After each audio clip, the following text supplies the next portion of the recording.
It's a flyweight women's fight at the Apex. Dan Tom here with MMA Junkie to help you break down the main event for UFC on ESPN 68 between Erin Blanchfield and Maycee Barber. Barber, since suffering subsequent defeats, has quietly strung together 6 straight victories, earned herself a top 5 ranking in the division. She quietly trails behind number 4 ranked Blanchfield, who recently bounced back from her lone octagon defeat to Manon Fiorot by beating Rose Namajunas last year.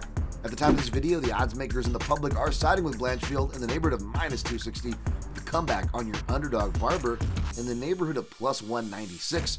Now, seeing the line this wide and widen from public money, that is, well, that does surprise me a little bit, even though high price tags are not abnormal for women's fights. Competitive fights are the norm, so that kind of worries me, especially when we're talking about top 5 skilled fighters who both prefer, albeit in different ways, closed quarter combat, and of course they will be fighting in that smaller octagon of the UFC Apex, where Blanchfield officially stands at 3-0 inside that bad boy, where Barber is 2-1. Now, Barber is going to be the more damaging fighter for my money, and even though she has a 6-fight win streak that, let's be honest, probably should have lost that fight to Miranda Maverick and could have lost that fight very easily to Andrea Lee. She could be very well 4-4 or 4-8 in her or 4-4 in her last 8. 500 fighter in her last 8 fights there.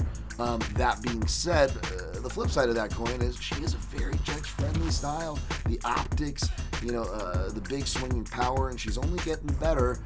Both fighters are very young, so Barber's going to be very live. That being said, I am going with Blanchfield here, especially if she can go to her singles and doubles and get away from the upper body clench that I feel like will favor Barber in this fight.